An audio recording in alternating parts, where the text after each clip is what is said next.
Oke, Assalamualaikum warahmatullahi wabarakatuh. Selamat siang teman-teman. Di sini kita akan membahas materi teori pengambilan keputusan. Kami dari kelompok 5 izin memperkenalkan diri. Di sini ada Dea Siva dengan NIM terakhir 074. Lalu ada Salma Lutfia dengan NIM terakhir 088. Lalu ada Sabita Trisna dengan NIM terakhir 175. Lalu ada Maharani Putri dengan NIM terakhir 302. Lalu ada saya sendiri, Muhammad Zaki Novaldi dengan NIM terakhir 305. Dan yang terakhir ada Brian Pascal dengan NIM terakhir 368. Next. Di sini kita akan membahas mengenai yang pertama ada profil usaha, lalu ada YY diagram, yang ketiga ada tujuan, yang keempat ada pendekatan teoritis, yang kelima ada pengembangan alternatif, dan yang terakhir ada proses pengambilan keputusan dan kesimpulan. Next. Nah, kali ini kita akan membahas mengenai PT Borneo Exotic Tour atau disingkat B-Travel. Lanjut. Lalu di sini ada profil usaha yang akan dijelaskan oleh Maharani Putri. Silakan Maharani Putri, layar dan tempat dipersilakan. Oke, terima kasih kepada Saudara Zaki. Jadi di sini saya akan menjelaskan tentang profil usaha dari PT Borneo Exotic Tour. Yang pertama itu tahun berdirinya itu di tahun 2011 dan beralamat pada Jalan Amir Hamzah nomor 6, tepatnya di Kota Surabaya. PT ini mengaku pada bidang usaha Biro Travel Haji atau Umroh dengan nomor PPU 976 strip 2017. Next. PT Borneo Exotic Tour adalah perusahaan penyedia jasa perjalanan ibadah umroh atau PPIU resmi dengan izin pemerintah melalui Kementerian Agama RI nomor 976 strip 2017 dengan wilayah kerja di seluruh Indonesia dengan menggunakan nama Bit Travel sebagai merek dagang di masyarakat sejak tahun 2011 hingga sekarang sudah lebih dari 6.000 orang jamaah yang sudah kami berangkatkan. Segitu dari saya. Selanjutnya akan saya sampaikan lagi pada moderator. Baik, terima kasih Maharani Putri atas pemaparannya. Lalu di sini ada YY diagram yang akan dijelaskan oleh Saudari Sabita. Silakan Sabita. Terima kasih moderator. Di sini saya akan menjelaskan tentang YY diagram. Yang pertama ada beberapa permasalahan yang ada pada travel tersebut, yaitu puncak permasalahannya ada pembayaran yang belum dilunasi oleh pihak agen kepada biro. Di sini terlihat bahwa ada seperti jamaah yang belum melunasi pembayaran, kurang tegasnya pihak agen terhadap para jamaah dalam menagih, dan permasalahan administrasi yang terjadi pada agen. Untuk jamaah yang belum melunasi pembayaran, kenapa? Karena mungkin jamaah itu sendiri belum ada uang untuk melunasi. Bisa jadi uangnya dipakai untuk kebutuhan mendesak atau tabungan haji yang habis sebelum berangkat. Lalu masih bekerja untuk melunasi, yaitu tidak ada uang untuk melunasi utang-utangnya. Di permasalahan kurang tegasnya pihak agen terhadap para jamaah dalam menagih itu dikarenakan sudah banyak masalah yang terjadi pada internal agen dan pengambilan keputusan yang dilakukan secara sepihak. Yang terakhir ada permasalahan administrasi yang terjadi pada agen, yaitu pendataan yang salah dikarenakan kinerja karyawan yang kurang baik dan masalah internal karyawan.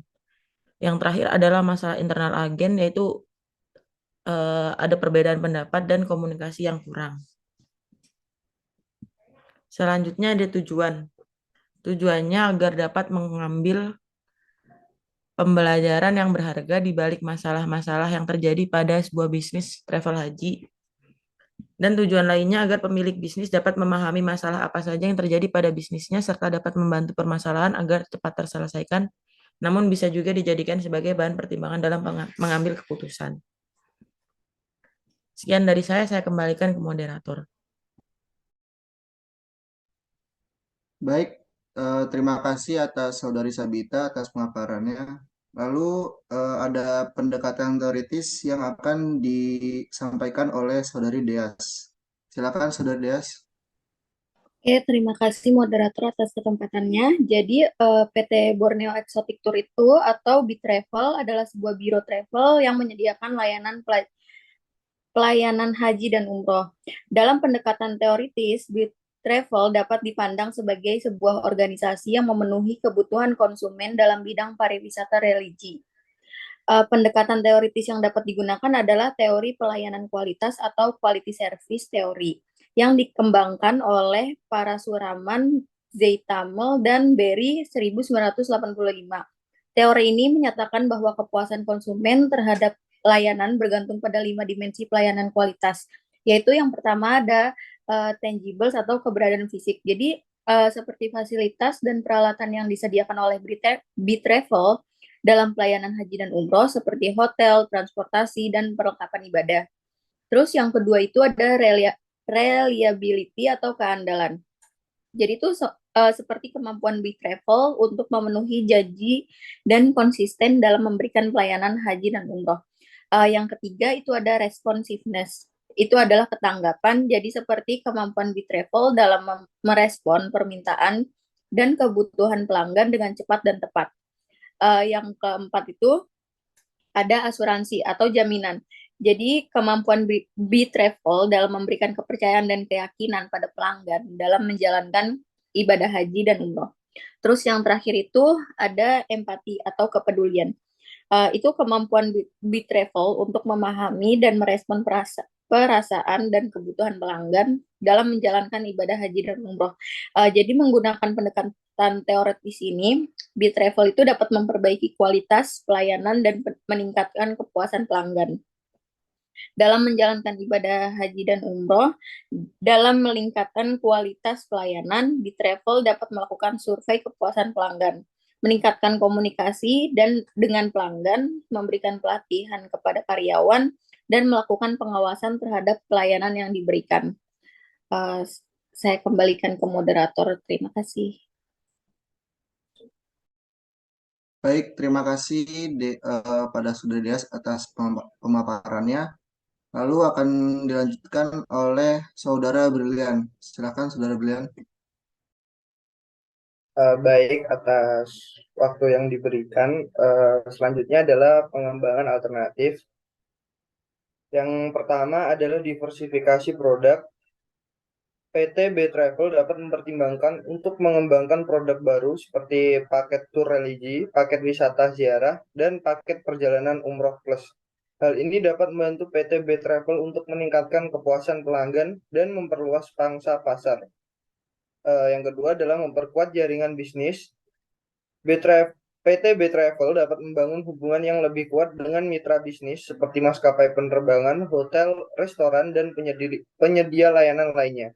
Hal ini dapat membantu PT B-Travel untuk memperoleh harga yang lebih baik dan meningkatkan kualitas layanan yang ditawarkan. Yang ketiga adalah penggunaan teknologi. PT B-Travel dapat memanfaatkan teknologi untuk meningkatkan kualitas layanan yang diberikan. Misalnya PT B-Travel dapat memperkenalkan sistem pemesanan online yang memudahkan pelanggan untuk memesan paket tur atau memeriksa ketersediaan tempat. Dan yang terakhir adalah peningkatan layanan pelanggan. PT B-Travel dapat meningkatkan layanan pelanggan dengan memperluas waktu layanan atau menyediakan dukungan pelanggan yang lebih baik.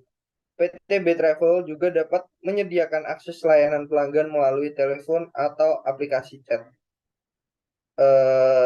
Terima kasih, saya kembalikan ke moderator. Baik, terima kasih atas pemaparannya, Saudara Brilian. Lalu selanjutnya ada proses pengambilan keputusan yang akan disampaikan oleh Saudari Salma. Silakan, Saudari Salma. Baik, terima kasih kepada moderator. Di sini saya akan menjelaskan tentang proses pengambilan keputusan dari PT B-Travel.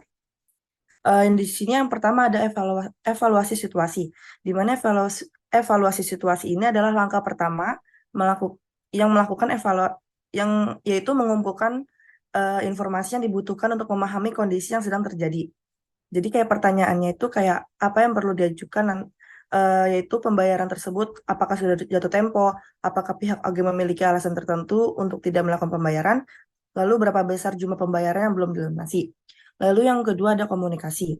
Lalu komunikasi dengan pihak agen ini setelah komunikasi dengan pihak agen. Setelah memahami situasi tadi, langkah selanjutnya itu yaitu berkomunikasi dengan pihak agen. Yaitu jangan langsung menuduh atau pembayaran secara kasar, tetapi tanyakan dulu alasan kenapa pembayaran itu belum dilunasi. Terus bersikap sopan dan terbuka dalam komunikasi untuk mencari solusi yang terbaik. Lalu yang ketiga ada cari solusi bersama. Yaitu setelah mengetahui alasan mengapa pembayaran belum dilunasi, lalu cari solusi bersama dengan pihak agen, misalnya memberikan opsi pembayaran dalam jumlah tertentu setiap bulan atau memberikan waktu tambahan untuk pembayarannya. Lalu yang keempat, ada pertimbangkan opsi lain. Di mana jika tidak ada solusi yang dapat ditemukan, pertimbangkan opsi lain seperti menyelesaikan masalah secara hukum atau mengambil tindakan lain yang sesuai dengan kebijakan perusahaan. Lalu yang kelima ada tindakan lebih lanjut. Setelah mempertimbangkan semua opsi yang ada, ambil tindakan lebih lanjut sesuai dengan kebijakan perusahaan. Jika diperlukan, konsultasikan dengan pengacara atau profesional lain untuk membantu menyelesaikan masalah tersebut secara efektif dan efisien. Dalam proses pengambilan keputusan ini, penting banget untuk selalu menjaga komunikasi yang baik dengan pihak agen dan berusaha mencari solusi yang saling menguntungkan bagi kedua belah pihak. Sekian dari saya kembalikan ke moderator. Baik, terima kasih Saudari Salma atas pemaparannya. Lalu kesimpulannya yaitu Bitravel merupakan sebuah perusahaan PPIU resmi yang telah berdiri sejak tahun 2011. Dengan lebih dari 6.000 jamaah yang telah mereka bawa untuk menjalankan ibadah umroh. Bitravel telah membangun reputasi sebagai perusahaan yang berpengalaman, handal, dan profesional dalam menjalankan bisnis mereka. Dengan dukungan dari puluhan kantor cabang dan perwakilan di berbagai kota di Indonesia, menunjukkan bahwa Bitravel siap menjadi pendamping bagi jamaah dalam menjalankan ibadah umroh. Mungkin sekian dari kelompok kami, kurang lebihnya mohon maaf. Wassalamualaikum warahmatullahi wabarakatuh.